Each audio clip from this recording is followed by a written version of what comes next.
सहना भवतु सहनौ भुनक्तु सह वीर्यङ्करवावहै तेजस्विनावधीतमस्तु मा विद्विषावहै। ॐ शान्ति शान्ति।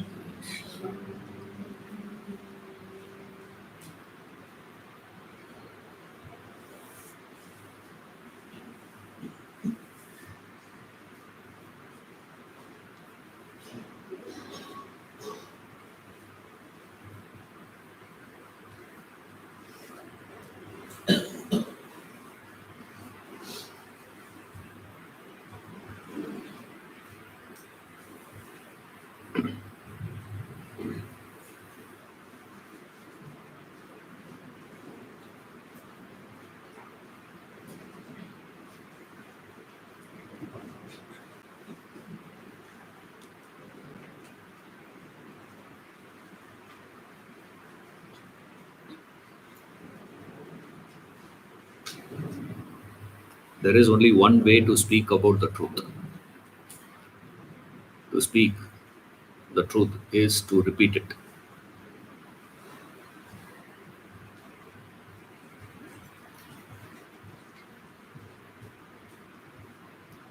You have to go on repeating again and again. Only by repetition we will understand the truth. There is no way of explaining it. Feedback is coming. Only the speaker is connected. That one is not connected, is it? Is it connected? Is it working? You are hearing from that? Because she is saying only from here. It's not disturbed in the dissolution.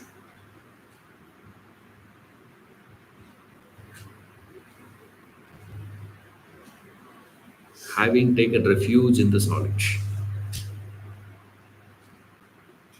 is ashraya. That's what it is. Refuge means your ability to have that commitment. The ashraya. Take that plunge in this knowledge. Or you have only two choices in life. Either you take a plunge in the knowledge, or wait till all your doubts gets clarified and then plunge.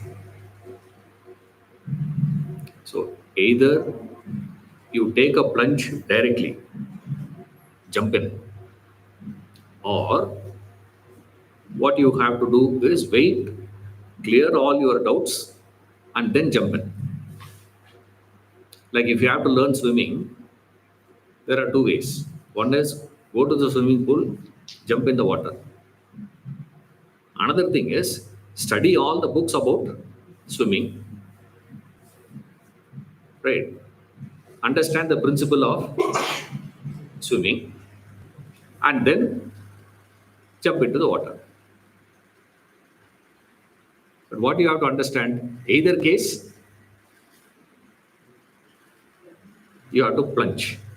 Without taking that plunge, it is impossible for you to have. So he says, how do you gain this? What you have to do? What you have to do is this, taking that refuge in that knowledge. What is the meaning of taking refuge in the knowledge? That's important. Ashraya. What is this ashraya that he is talking about here? Means the capacity in you to understand that this is the only solution. That's ashraya. The problem for all of us is that you suffer from the disease of samsara and you believe there are very many ways. One of the way is knowledge. That's what you believe. He says such beliefs will not help you, he says. Those who have taken refuge in this knowledge Who are that munis who have attained it? He gives the condition here. The condition is you have to take refuge in the knowledge. Now, right now, you are so convinced with reference to the world.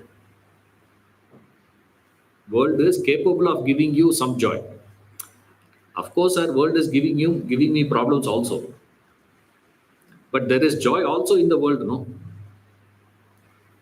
That is your belief today.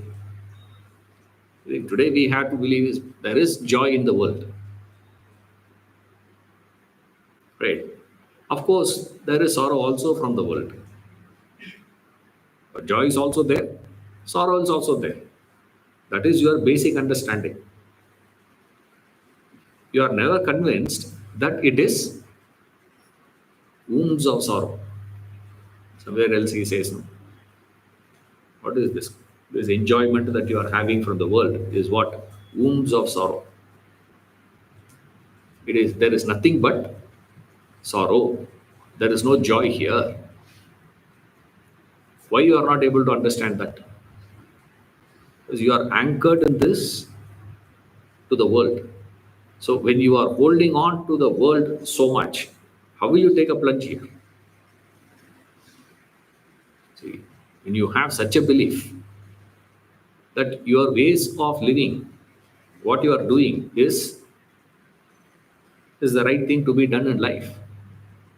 You are so convinced. When you are so convinced, how will you leave that and take a plunge? It's impossible, no? It is so simple. Why you are not taking refuge? That is why he says, I am going to be repeating this knowledge and giving you.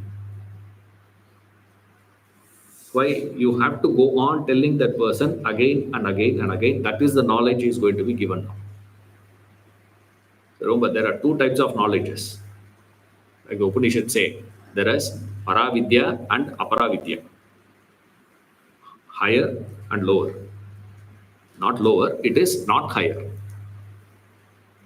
It is not saying it is lower. It says there is higher knowledge and there is not higher knowledge.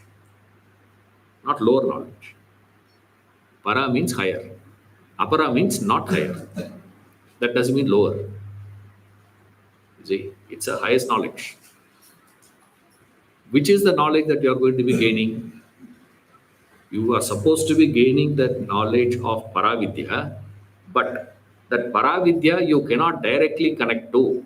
You have to go to that Paravidya through Apara only. You see? That's why he gives a list of what is that Aparavidya. He gives a list what all the subjects fall into the category of Aparavidya. 4 Vedas.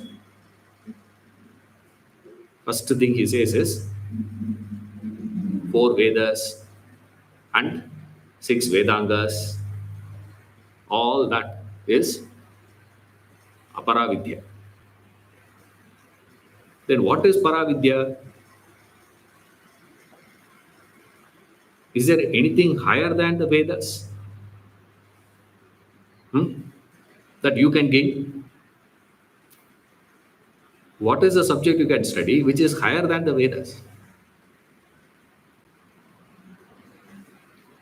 Don't say stock market. Knowledge of medicine is higher, sir. Knowledge of medicine deals with your body. Full stop. It's not higher. Those subjects don't even factor in. They are not even considered as apara. It is even lower than apara. See, economics and medicine, engineering, all these things. They had a far deeper penetrative understanding. Adam buddhi. What is buddhi? Buddhi means the capacity to see something which is not visible. See, today, all of you talk about this global warming, protect the trees. Huh? Billions of dollars are spent for speaking about protection of trees. Since when? 70s. 100 years back, has anybody spoken about saving the trees? Huh? Was there any NGO? Right? Rig Veda talks about protection of trees. What was the period of Rig Veda? If at all there is a thing called a period for Rig Veda, what was the period of Rig Veda? Huh? Any idea? Bhagavad Gita, 5,000 years back. Rig Veda must have been much, much older than that. Which means what? How many years back? 10 to 15,000 years. 10,000 years? He says 10 to 15,000. Wow. 10 to 15,000 years. 5,000 years he is giving a scope. I say, okay, 10,000 years. 10,000 years back, what was the human population, animal population, plant population?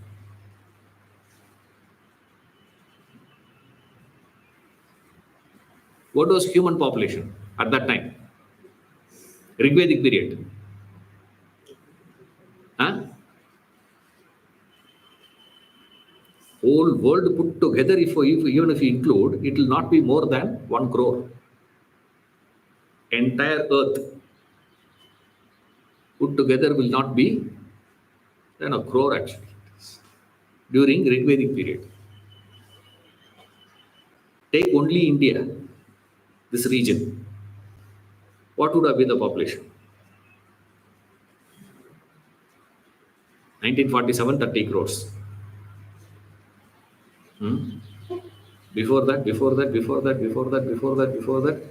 10,000 years back, if you go, what would be the inhabitants of this land? Proportionately, you see the trees.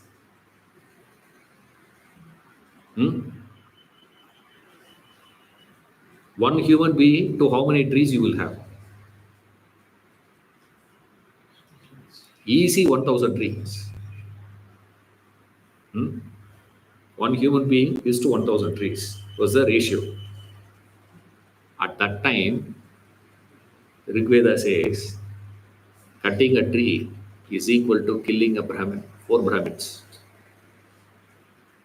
Cutting one tree is equivalent to killing 4 Brahmins. 4 learned Brahmins. And then it says, 4 learned Brahmins who are practicing that disciplines.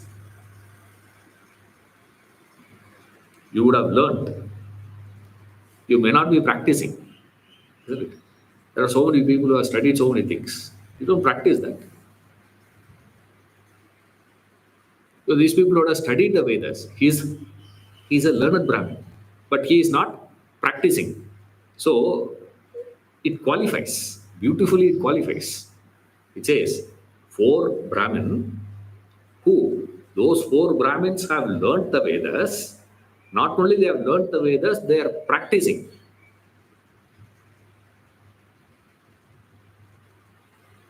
What should have been the conditions there? That much of importance they had given to the tree. Are you saying they are doing it for the sake of environmental values? Environmental protection, sir. That is why they have understood the values of the trees.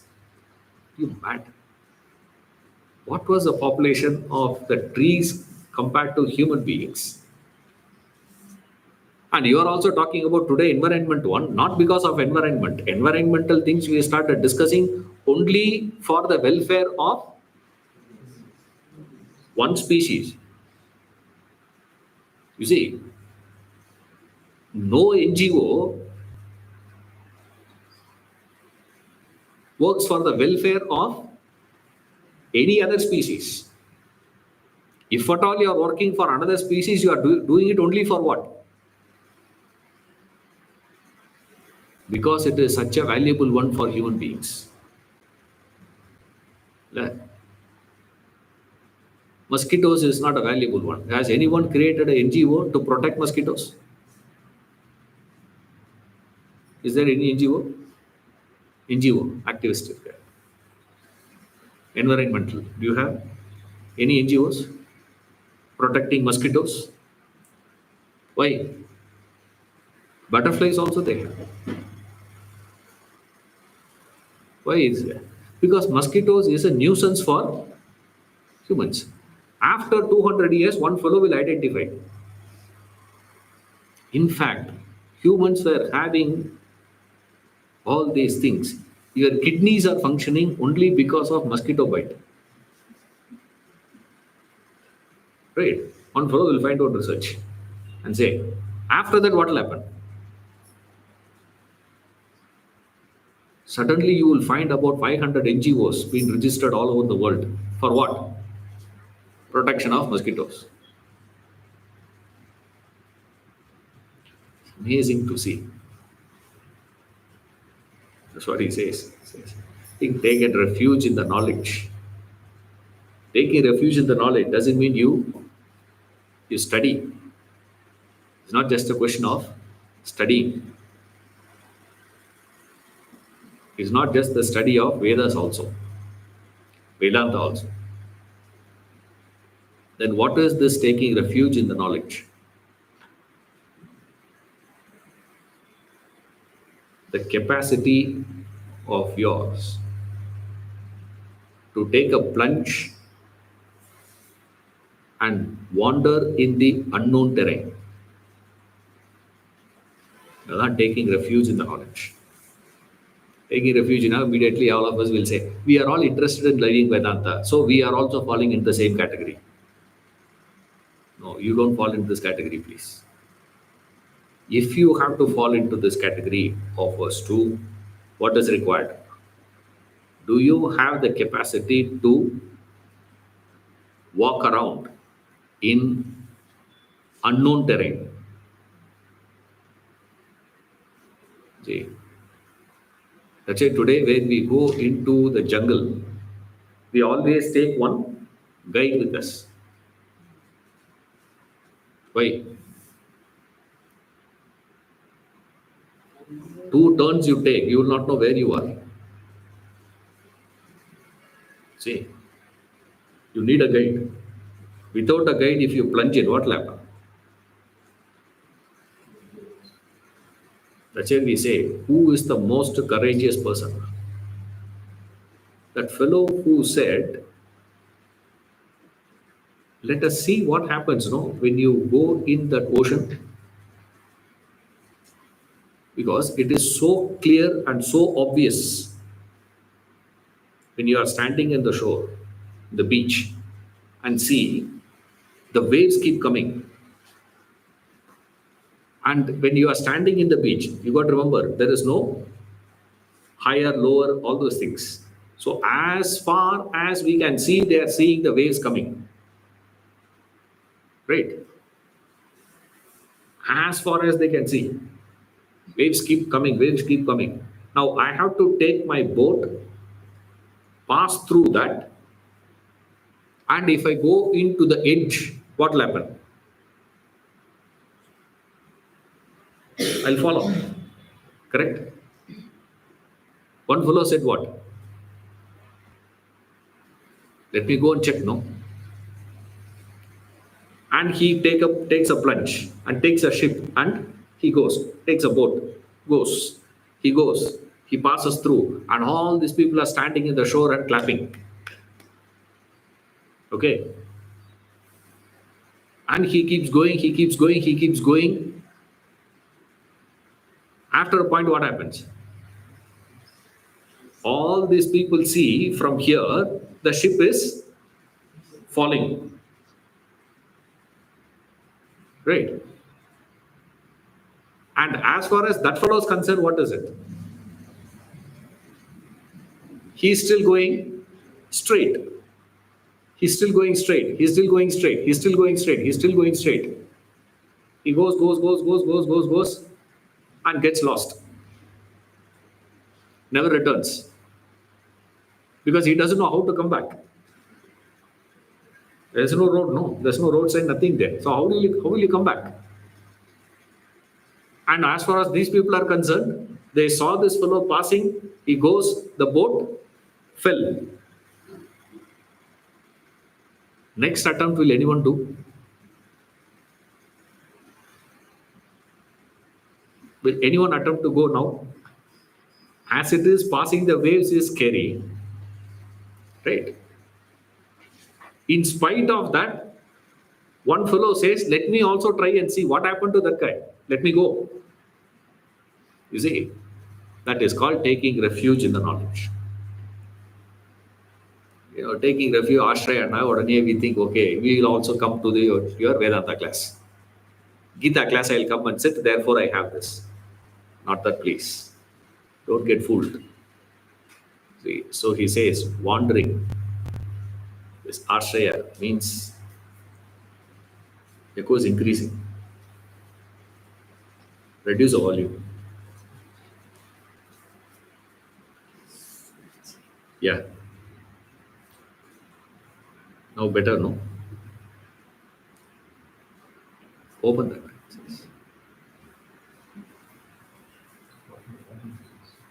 It's not a fan, but noises. Okay.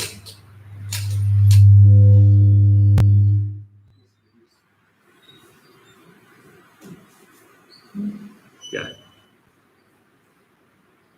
Now it's better, no? There's no feedback.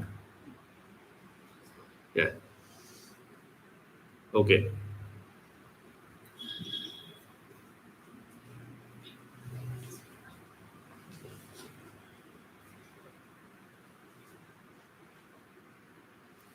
Plunging into that unknown terrain, unexplored terrain, is not easy. It's tough. So we wait for the whole thing to get settled. Say, let everything in my problems gets resolved, and then you see me, sir, I will be there for all your classes. Right now, the stock market is not good. So I have to settle this, I have to settle that, I have to do this, I have to do this. All these things are there. Right now, it is, exam time. So we are not able to attend your class. As though you are going to write exam. Huh? He is going to write exam. What is your problem? Huh? But then we say, what? No, there. Wedding in the house. 3 months, no class. What are you going to do for wedding for 3 months, man? After wedding, you don't come, I can understand. Okay, you're busy. Before wedding, what are you going to do? I'm very busy, sir. For 3 months, I can't come to your class. After that, after wedding, I can't come because of this. After 1 year, I can't come for this. Something, always in life, you see, the waves will keep coming. You can't wait for the waves to settle down to take the plunge. To give you that courage, from where you are going to get that courage is the question now. See, that's what this knowledge is all about. I'm going to give you this knowledge. He promises, I'll give you this knowledge. I'm giving this knowledge again. For what? This knowledge of the Gita, the study of the Gita, will give you the courage to take a plunge. And then you have to take a plunge and pursue. So first step is this. That is why it is called as Aparavidya. So why we are calling this as Aparavidya is because this is not directly going to give you that. Then what this knowledge is going to give? This knowledge will give you this courage to plunge in. Why do you have to plunge in there is the question. Why do you venture? Huh? Why do you have to go in that direction? It's unknown, unexplored. Why do you have to go in that side, sir? This is where the question comes. Why do you have to go there? Because the known is not delivering. அவ்வளவுதான். Why do you move into that unknown? Is because the known is not delivering what it promises. If you have that understanding, automatically what you will do? That's what Ramtirtha says. At bayonet's point, you have to turn towards God. No choice. You have to turn to Vedanta. There's no choice. Why?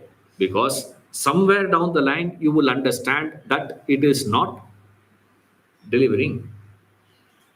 All that you have been doing is taking you to a point of no man's land. You are just going into a stalemate position. Nothing happens in your life. Since nothing is happening in your life, what do? I tried this method. I tried this road. I tried that road. I tried this road. All those roads are not taking me. Then what is the only option you have?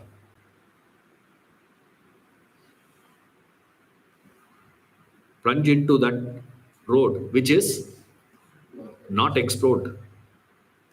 So why do you take that plunge? You take the plunge only because of a clear understanding that the known is not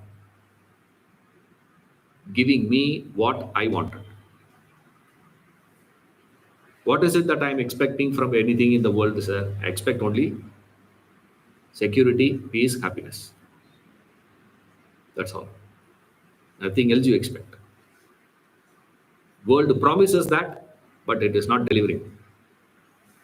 Everything you pursue in the world promises you, I will make you feel secured. I will give you this peace. I will give you that happiness. It promises, but never delivers. Once you clearly understand that, that understanding will make you take a U-turn. That is the knowledge I'm going to give, he says. After taking the U-turn, you have to travel.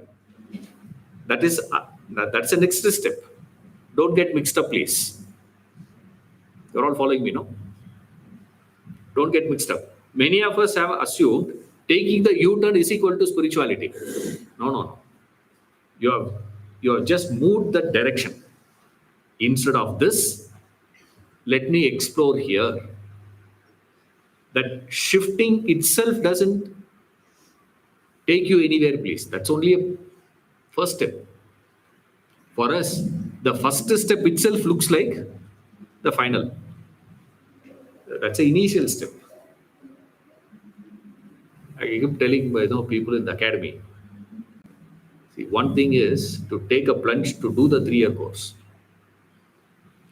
Taking a decision to do a 3-year course is one decision. Much more complex is to decide what to do after 3 years.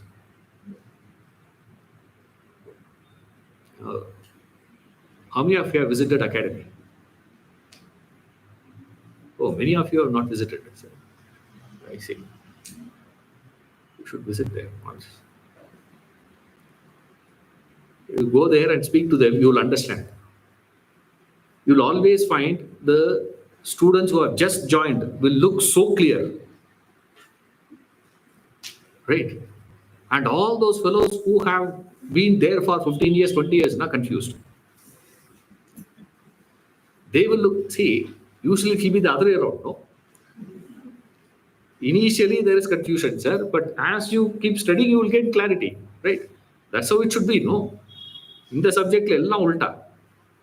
You will start with such, clarity. Land where now confusion. What to do? What are you going to do now? So last month I was there, 2-3 weeks back. One fellow just going to complete the course, is washing the plates. They're asking, I don't know what to do now. I said, you have an easy answer for all of us. What is it, sir? Consolidate 2 more years. So that's what Swamiji you tell them. They say, we don't know what to do, Swamiji. He said, do again. Do 3 more years. What is the meaning? 3 years is of no use, Nartham. You have wasted your time for the first 3 years. Try again from the, start afresh. You would always say, take a fresh guard. After scoring a century, you'll always find this batsman, no? They'll take a guard again. Century the fellow has scored. He has already, been batting for the last about couple of hours. Now, why he has to take a guard again? Start afresh. Taking the plunge is the first step. But why we are not able to take that plunge, we should understand. Also, we should understand why that fellow takes a plunge. Both you should understand clearly. You are not able to take the plunge because you are anchored here. So you are not able to move. Why he is able to move is because he has understood it is not delivering. Since he has understood the world is not going to deliver, no matter what it promises, no matter how it looks, it's not going to deliver. So what is he going to do now? He says, take a U-turn. Having taken refuge in this knowledge and attained unity with me. And then he traveled and merged. That entire passage, the whole thing is different. Says, they are, what happens to those people, sir? They are neither born, even in creation, nor disturbed in dissolution. Yatanti is not disturbed, meaning they are neither born nor disturbed in dissolution. During that creation itself, they don't get created. Pralaya happens and the next cycle of creation will start. When the next cycle of creation starts, again birth is not going to be there for these people. You don't even understand what is the meaning of it. To take rest and then start again, no. Like you sleep and then start what? You go for a retreat, take a vacation, go for a chakkar, come back and do what? Huh? Let's say companies all sponsor, no? Vacation. They'll take those people for a vacation, come back. For what they are sending them for vacation? Relax, come back, and work more.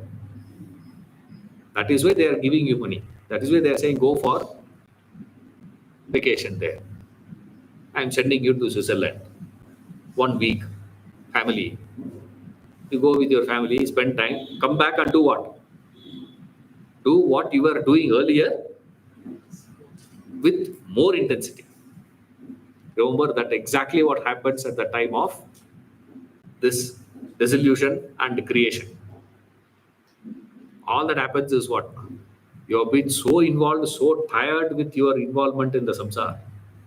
Nature gives you a relief. Relax. And then what happens? You will come back with full force and do what? Get involved in samsara again. He says, such a case is not there for them. Now, this is from the absolute standing. Now, then we come to our relative understanding. Now, what is the meaning of this? Creation, dissolution, and all these things. All this simply means creation, dissolution, right? Uppatti and pralaya. All this means change. Birth and death means change. See, they will not be affected by change. That's all it means. What it means is only that. They are not going to be disturbed or affected by change. In our case, what happens, sir? Change is what? For most of us, change, we are able to see the cosmetic level and get carried away by that. See, same substance, in one form, it is water, another form, it is solid, another form, it is vapor. The same substance. One, it is liquid, another one solid, another one vapor. The properties of liquid is different, the properties of solid is different, the properties of vapor is different. But the substance is in and through all this. It's the same thing. You see. Now, what is happening to all of us? We get carried away by the appearance and we forget, we miss the substance. And that's how you get anchored to. See. Now, what is that you are getting anchored to in life? Change. Which change, sir? A change of something, if it is favorable to you. Favorable to you means what? Favorable to your likes and dislikes. I like certain things, I don't like certain things. If it is favorable to my likes, I will say that is correct. Oh, what a music here. If you like it. If you don't like this, jarring. Same sound. Sound is the same thing. The fellow who's playing that, he thinks is what? To you and me, that sound is what? Sir, the sound is same, sir. But it is such a exciting thing for him, such a irritating thing for us. The sound remains the same. Yeah. So anything which is, anything which suits to the pattern of your likes and dislikes, your desires, you call it as correct, appropriate, sensible, holy. Anything which is not fitting to your pattern of likes and dislikes, your pattern of desires, you call it as what? Evil. Something you call as holy, something you call as evil. On what basis? 60 crore people have gathered and taken a bath in that river. Huh? And I have asked many people have told me, thank God you didn't go, sir. You would get skin disease. 60 crore people have gone and come back. Has anyone reported a skin disease? Was there any outbreak of any infectious diseases? 60 crore, not a joke. Huh? Entire Europe put together, I don't know, will be 60 crores. Maybe you got to add Australia also. Still, it may not match. Have gathered in that one city, not over a period of 75 years, in a matter of 45 days. In a matter of 45 days, 60 crore people have gathered and taken bath in some place.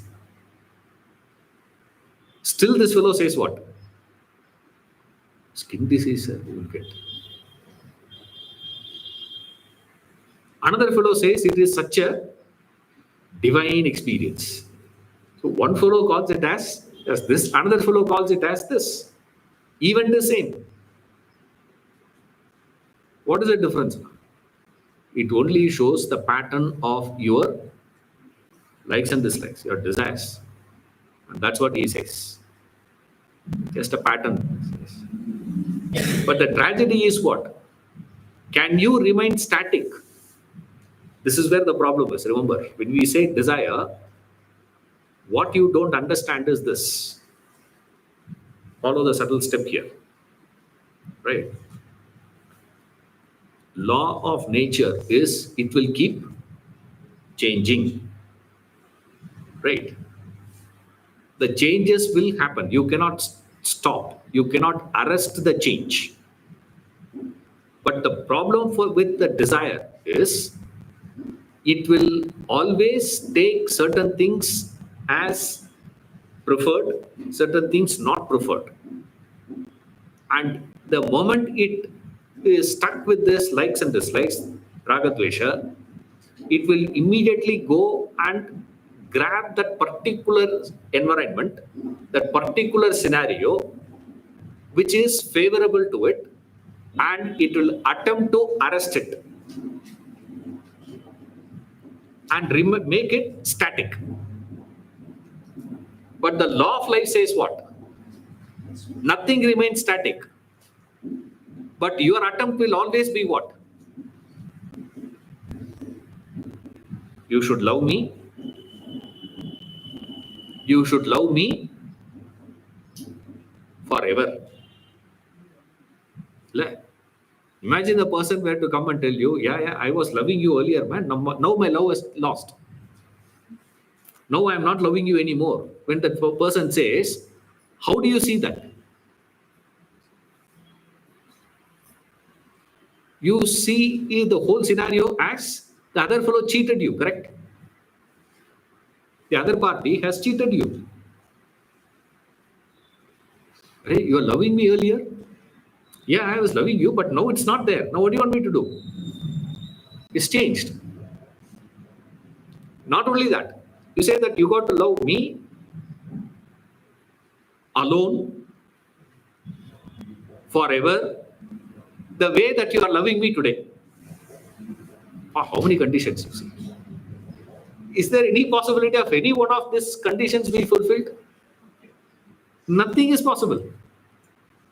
You see, there's no love or anything actually. After a point of view, you live with a person, where is the love and all that? Yeah, we got adjusted to each other, that's all. We got used to each other. Now the problem is what?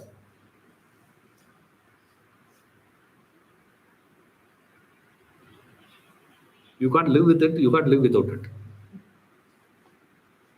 See, with it irritating, without it boring. What to do now? Now you have a choice of life is what? Between two things, boring or irritation. Most of us choose irritation is okay, sir, because boring is more scary, that is. Therefore, we say, well, it's okay to live with this person. And then you call everybody for 25 years of marriage celebrations. 25 years. You say, love so much of love. Love changes. Similarly, a person who you have been loving is the same person you hate. The person you have been hating so much, you start loving. In Calcutta, I met this lady. She was asking me some question about, from Mahabharata in Q&A session.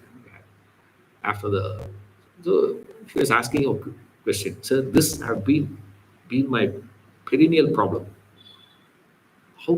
Is she a good mother? I'm not able to see Kunti is in all this, picturization of Kunti is always what? You will never see Kunti in a young, form. Always she is old. I don't know why, but somehow it is like that. Kunti means she is an old lady who is a very good mother. But she say, I'm not able to convince. How can a mother be like that with Karna? I've asked this to many people, sir. Nobody is able to explain. I saw you talking some sense. Can you explain? That lady is so cheap. Look at the cheek of her. She says, I've been hearing you for the last, 1 hour. Talking sensibly. I said, Appada, thanks. And then I spoke to her. I said, give me about 10 minutes. I can't just give a one-word answer. It needs to be explained. 10 minutes I spoke. In 10 minutes, that lady comes back and tells me, sir, I never thought Kunti is such a great mother now. The person who she was hating 10 minutes before, she started loving now. That's what we see in this Mark Antony's oration. You see? Julius Caesar. Shakespeare's play, fascinating one. That entire mob, this, Brutus and all these fellows have assassinated Caesar and they come out. And when they are entering the assembly, whole mob was praising Caesar, Caesar, Caesar is going. Imagine, they're all loving Caesar so much. And these guys have assassinated him. If they go out, what will happen? They're finished. You see. So they are so scared. And Brutus comes, assassinated, with the blood of Caesar. His hands, he comes out. Not that I loved Caesar less, I loved Rome more. That's all. One statement. Entire mob started criticizing Caesar, started praising Brutus. Wow, he is great, he is great, he is great. Mark Antony comes. Right. He says, allow me to speak in the funeral of Caesar. Brutus is an honorable man. Brutus, exactly. He starts the whole thing as what? Brutus is an honorable. Imagine if you would have said Brutus is a villain. What would have happened to Antony? And everybody, what is this guy face? Well, what did he say about Brutus? What did he say about, that amongst the public? They keep talking to each other. What did he say? What did he say? No. He only says he's an honorable man. He better not speak anything against Brutus. Citizens. 10 minutes later, what's happening? Kill Brutus. Mutiny. Finish all those fellows.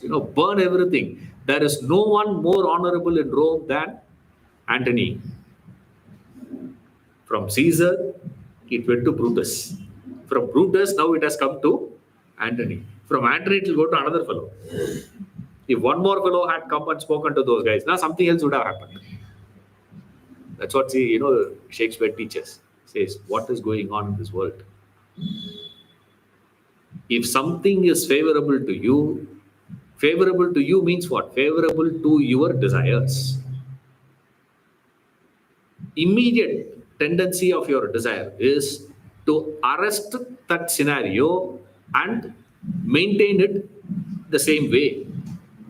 But the law of nature is such that you cannot maintain it. When you cannot maintain it, what will happen to you?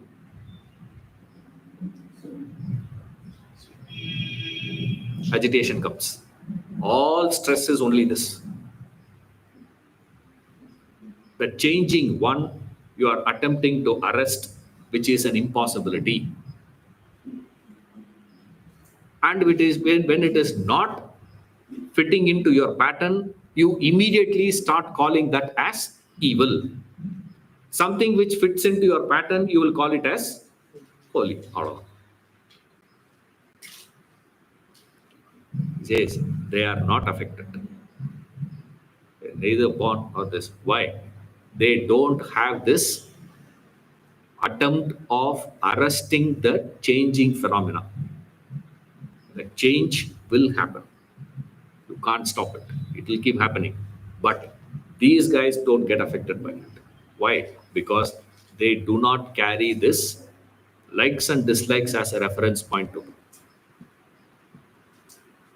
You are so grateful to a person.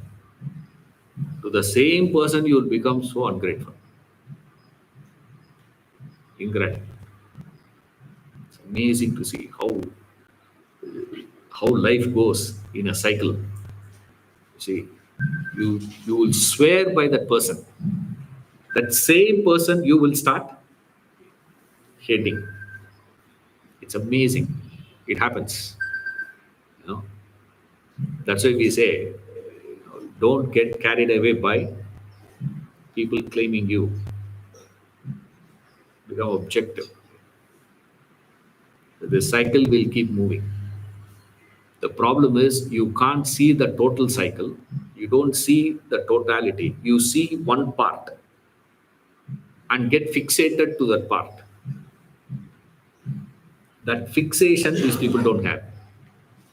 Who The one who has taken refuge in the knowledge and attained unity with me. If you are yet to take refuge in the knowledge, you will be affected maximum. If you have taken refuge in the knowledge, yet to be united with me, then your agitation will be little less. Affectation will not be so much. If your condition is united, then is, so he says, don't get involved. Don't get carried away by things. Don't be stupid like this fellow. No, Smaswara, the fellow did tapas. This Bhasmasura, his original name we don't know. On one Asura did tapas to Shiva. He wanted a power. Power is whoever he touches on the head, a fellow will turn into ashes. Give me that power. You said you have done tapas, I have to give you that power. I give you. And I want to test now. There's nobody else. Right? So what to do now? He says, let me try with you first. No one else, because he can't keep a head, put a head on his head. So he said, I'll try on your head. And the fellow took a flight. Poor fellow, he can't ask his, he can't get onto his bull and start running. How much it will run? Nandila, he left. At least Vishnu, he can fly off. Right? He had a Garuda was his Vahana, he would fly off. His is what? It is a bull. By the time he, gets onto it and he starts itself, so he can't wait for Nandi also. So he started running. Running. Somehow he was hiding, gasping for breath, and said, called Vishnu, hey, help me, man. He said, what is the problem now? He said, this fellow is chasing me. He said, oh, don't worry, I'll hide. Don't come out. Hide yourself. And a beautiful, garden appeared, and there's a brook and this fantastic place. And Vishnu took a form of Mohini. And he was standing there. Standing, this fellow was running. Suddenly he saw this lady standing alone. Such a beautiful one, standing alone. The fellow applied a sudden brake. Brake and got down from the car. He said, who are you standing? He said, I'm Mohini. Oh, you look so beautiful. Are you married? I'm looking for a man who can marry me. You're not married. Such a cultured fellow. He's a Rakshasa. Right? A cultured fellow. He asked her. I'm not saying it's there in the scripture. I'm only, I'm not creating it, please. It's there. He goes and asks her, are you married? Yeah. Which means what? If she's married, what he's going to do? Better than Ravana. This fellow. So she says, no, I'm not married, but I'll marry a person. I'm waiting for someone who is. I'm also not married. They say, yeah, that's okay. Yeah. Then what is it, sir? I have one condition. He says, what is the condition? The one who I marry should be expert in dance. He should have the capacity to dance like how I dance. Only then I'll marry. That's why I'm looking all over the world. I didn't find anyone who has that. And this fellow says, I am an expert in, which dance you want? Ballet dance? Or break dance? Or which one you want? Bharatanatyam? Which one? I said, I do all put together, there is one. Says, I am an expert in all those dances. So, as I perform, you should be able to perform. From Bharatanatyam, I will suddenly jump to, from there I will suddenly jump to break dance. From there I will suddenly jump to this. I will keep jumping like that. You should be able to match and dance along with me. But once you start the dance, you cannot stop. If you stop halfway through, you will become my slave. If you agree, we will start. Or else you go your way, I go my way. If you can dance along with me, you are my husband. Say, wow. They're dancing and dancing and dancing. The dance went on for hours together. Right? As he is dancing and dancing and dancing, that fellow forgot the entire agenda of the dance itself. The dance is for what? Na? He wants to impress her. That's all it is. He is not interested in which abhinaya she is making, what abhinaya I am making, what is it matching, is not matching. Nothing the fellow remembered. Everything he forgot. Brought to that point, and finally she put her hand on the head. And this fellow also did the same thing. Finished. And then from there, Mohini, called Shiva, hey, come out, man, don't worry. He's dead, come out. Shiva says, nothing doing. You also disappear, only then I'll come. Because we don't know what that fellow, maybe that fellow would have killed Vishnu and taken up form of Mohini standing there to catch me. So he can't take any chance. He said, you disappear, only then I'll come out. He said, okay, I'm going to Vaikunta. He left. After he comes back, I say, wow, Mohini. And all the devas and Bhuta Ganas and all those people were started praising the beauty of the dance and the beauty of Mohini. So I missed it, no? The fellow was feeling so bad because he was so interested in the dance.